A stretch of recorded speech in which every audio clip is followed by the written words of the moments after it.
Roll call. Councilwoman Hargens is here. Councilman Demo. Councilman Below. Councilwoman Burnett. And myself, present. Stand for pledge of allegiance, please.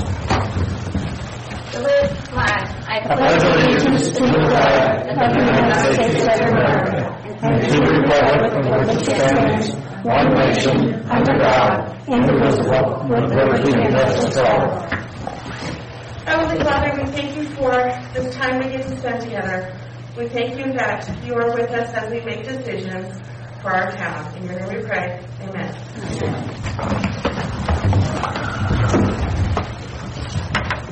All right. Proclamations, recognitions, appointments, and presentations. Do we have anything besides the COVID? Christine? We have one item that we're requesting to be added to the council agenda. Yeah, we're going to add that. The COVID-19 update, is that what you're asking for? Mm-hmm. The only thing that I can give you tonight is that the state is re-looking at the tiering system once again. So I don't have any... The state is re-looking at the tiering system again.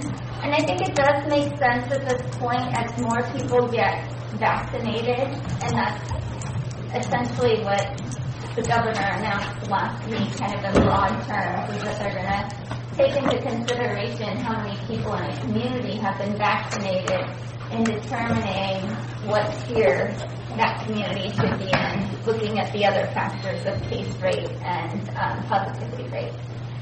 And so with that, I'll leave it at that. Our county public health department has been doing a tremendous job in a very organized fashion getting people vaccinated. And I know this process has been very frustrating. The whole pandemic has been frustrating for many of us. But within that, we should be grateful for their efforts in getting people vaccinated. It's very professional and organized. People are getting appointments for their second vaccine when they get their first vaccine appointment, and that is not happening in other communities.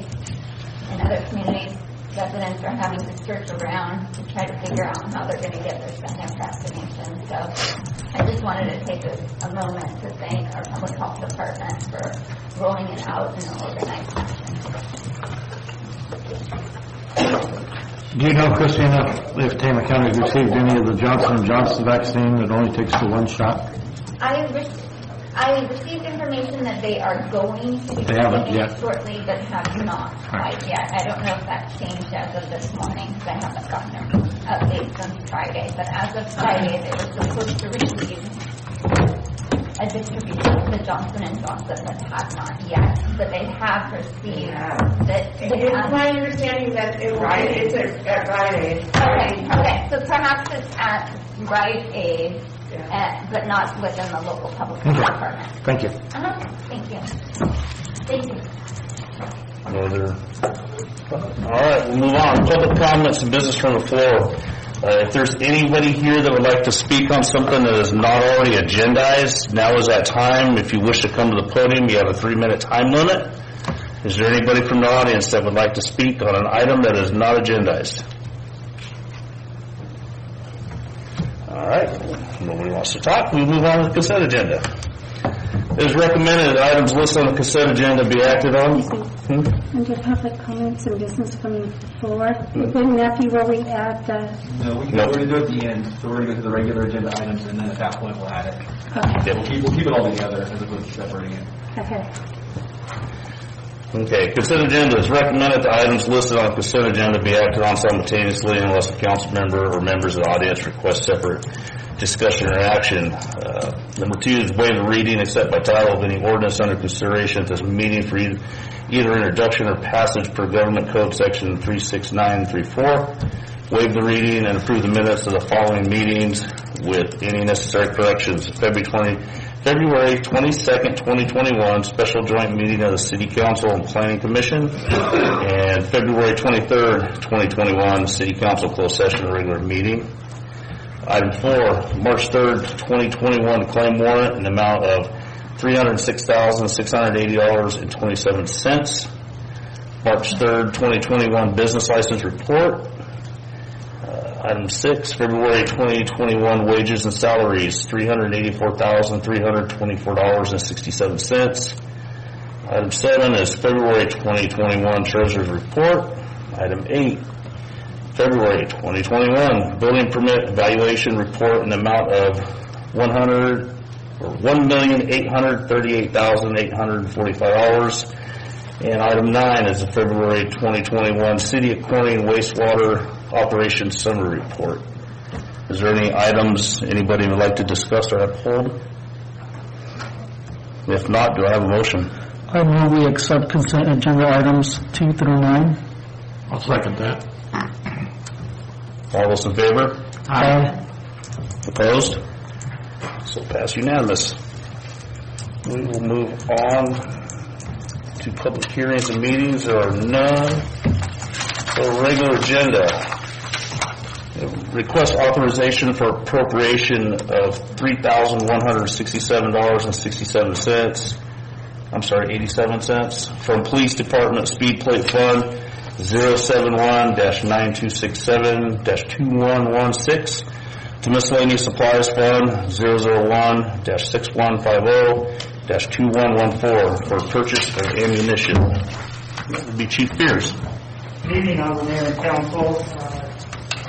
The city has granted the police department $13,000 to purchase some ballistic speed plates for those that are new and don't know what ballistic speed plates are. These are hard body armor that quickly goes inside the vest that we wear now in case of an active killer incident. So with that, the $13,000, we only spent $1,640.93, leaving a ending balance of $11,359.07. And the state was mandated that we send officers to a tactical patrol rifle instructor course. This will save the city money, means we won't have to send all the officers to these courses. We send 2 of our range masters to the course. Unfortunately, at this course, they fire ammunition, so we need additional rounds of ammunition. Upon returning, they will train all of our patrol staff with the patrol rifles, and they will be in compliance with the California Post. Also, for anybody that knows, there's a shortage right now throughout the nation in ammunition, so we'd like to buy in bulk, so we have this for future training. That total comes to, the 8,000 rounds total comes to $3,167.87 through a vendor that graciously has ammunition set aside for us out of Anaheim, California. So I'm going to take your approval. I have a question. Is the 8,000 rounds going to be ample for you guys to do both trainings?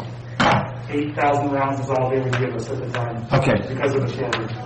And you because know, of law enforcement, we were able to get 8,000. okay, I was just going to suggest if you could buy more, to buy it. We are looking, and that may be coming back with the leftover money, which is about $8,100. Okay. So if we can find it, we'll definitely have it back. All right. No, I think the training is great, and if you can get your hands on that many or more, go for it.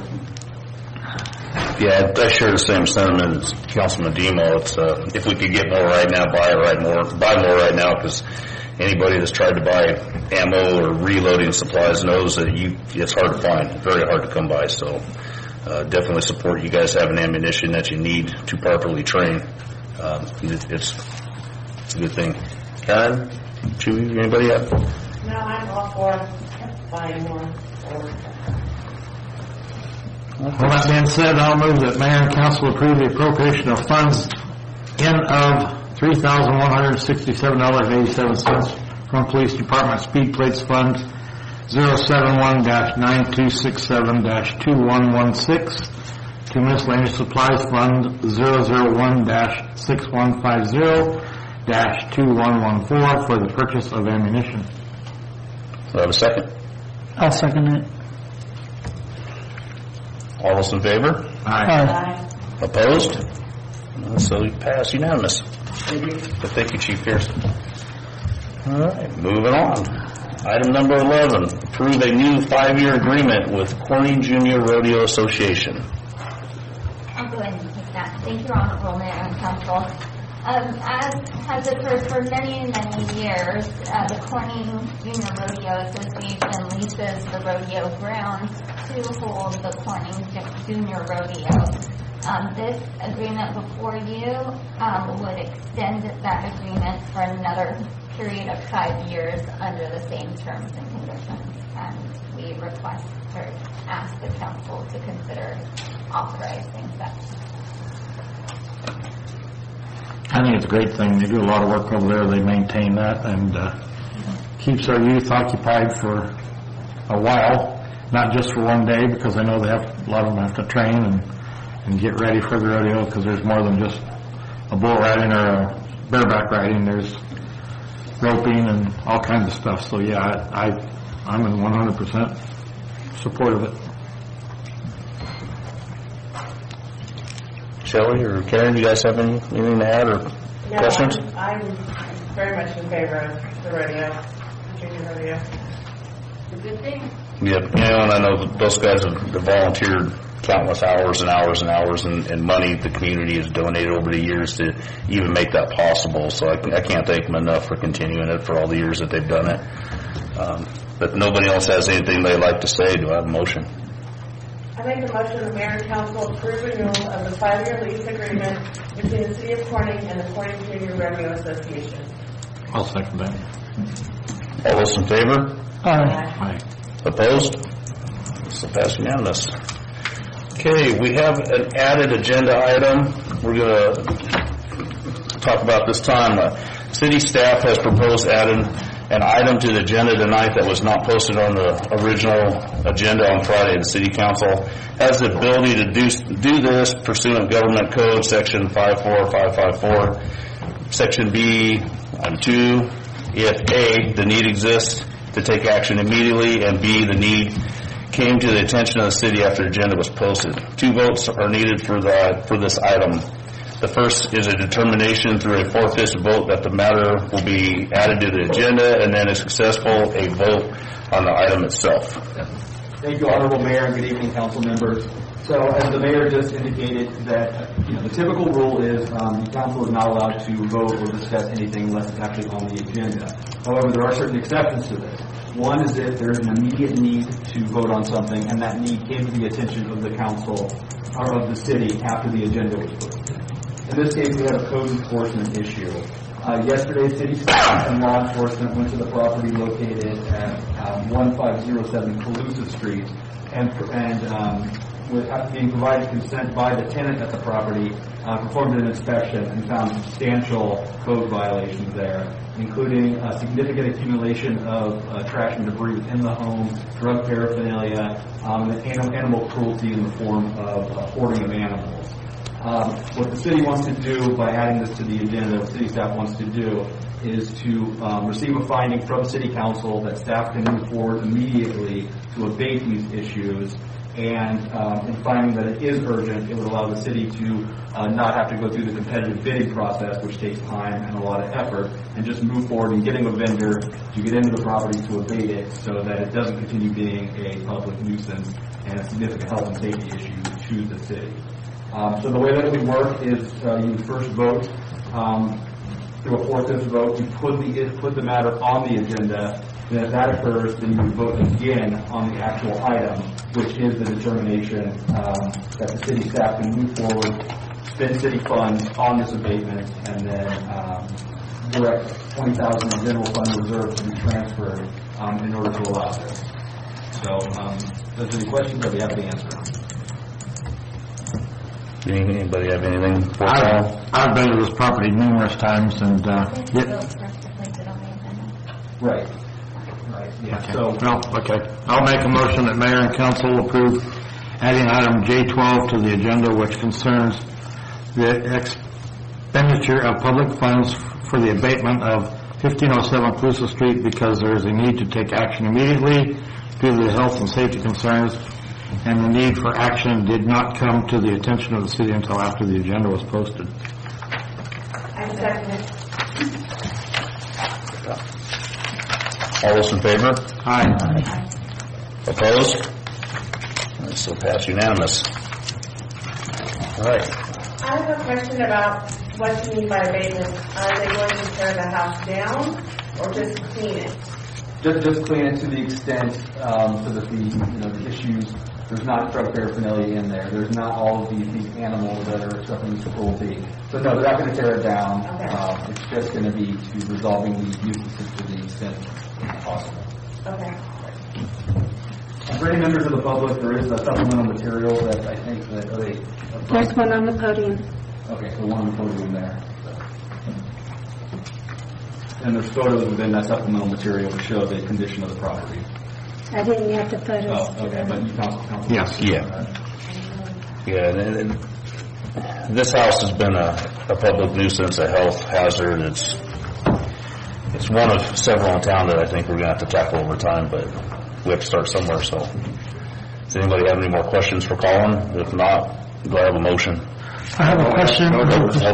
So the tenants are going to remain there, or are they going to be evicted? So we as the city can't evict them. It has to be the owner of the property. And at this time, we're not aware of any formal eviction. We've been told that she's moving forward with eviction, but we haven't received any sort of formal indication or information that she's actually doing so. Well, this property is following our new nuisance abatement procedures, and so we've been dealing with the exterior of the home. And for the most part, the exterior of the home has been abated by the tenant. But upon inspection, the interior of the home still had not been abated. And when staff, I didn't myself, walked through the home, they were shocked at the condition of the interior of the home. There's at least 30 cats living, and the cats, while they do have litter boxes, they are not using the litter boxes. So use your imagination of the smell. I can attest to that. Actually, I was one of the 3 that was there that were at the house, and since the first time they were given the notification to abate the inside of the house, it's actually gotten worse in my opinion. Roscoe, do you have a comment or question, or are you just reading? No, I have a question. Based on Councilor Zemo's motion, the $20,000 is projected expenditure out of city general funds, I assume. Are we, meaning the city, able to lien the property to recover that $20,000 Yes. if and when it's sold? Yes. So our new nuisance abatement procedures allow us to invoice the property owner, and then if they do not pay within 30 days of receipt of that invoice, then we can place a lien on the property. Thanks. So do I need to read this probably by title before we take a vote for item number 12? Sure. Okay, so item number J12 has been placed on tonight's agenda. Adopt resolution 0309-2021-01 authorizing the immediate expenditure of city funds pursuant to Public Contract Code Section 20168 to abate property located at 1507 Calusa Street. Does anybody have any more questions or comments? I think this is... You good? No, I'm good. If not, do I have a motion? I make a motion the mayor and council approve and adopt resolution number 03-09-2021-01 authorizing the immediate expenditure of public funds pursuant to the Public Contract Code Section 20168 to abate the property located at 1507 Calusa Street and authorize $20,000 in general fund reserves to be transferred to Fund 001-9095-4300 Building and Safety. I'll second that. All those in favor? Aye. Opposed? So fast unanimous. All right. Moving on. Items placed on the agenda from the floor. There was none. Or we just did. Communications, correspondence, and information? Nothing? All right. Reports from the mayor and council members. Councilwoman Hardins. I have nothing. Well, that's fine. All my meetings keep getting canceled, so living the dream. Karen? I went to a meeting for the solid waste management. They're working on being able to accept treated wood and not treat it as a hazardous waste. And they increased the amount of people that can go and dump from 250 to 400. Plus, they've increased the poundage that they'll accept each day. And that was a quite extensive process to have that happen. It took several months. But anyway, that's now, so there won't be people turned away. Julie? I have nothing to report. Well, I have nothing either at this time, so if there is nothing... Could you remind us again when the chamber dinner is? Well, it's still pending, but it should be, tickets go on sale a week before, which is March 27th. The dinner is, so a week before that. Thank you. And they can still be canceled, so we don't know whether it's going to go on. Hopefully it will. If there's any changes, I'll let you know.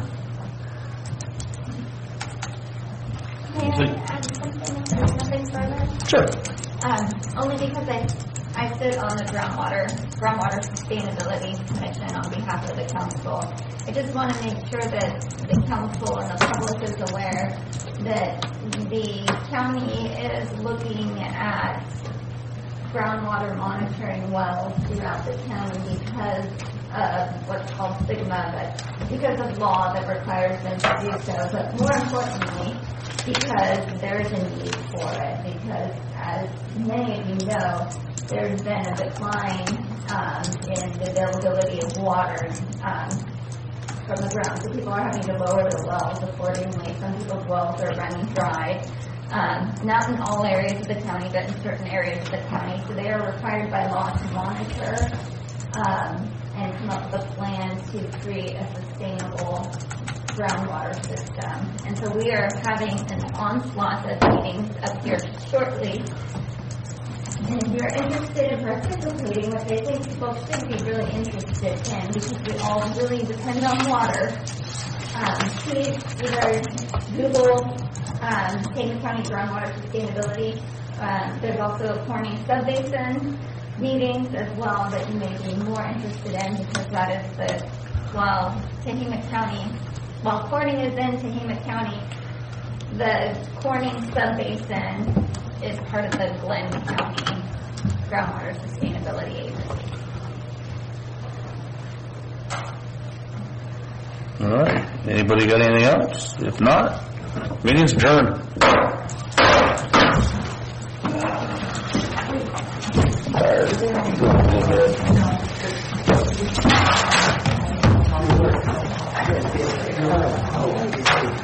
Lisa, you want to do that? Yeah, because of the inside photos. Yeah.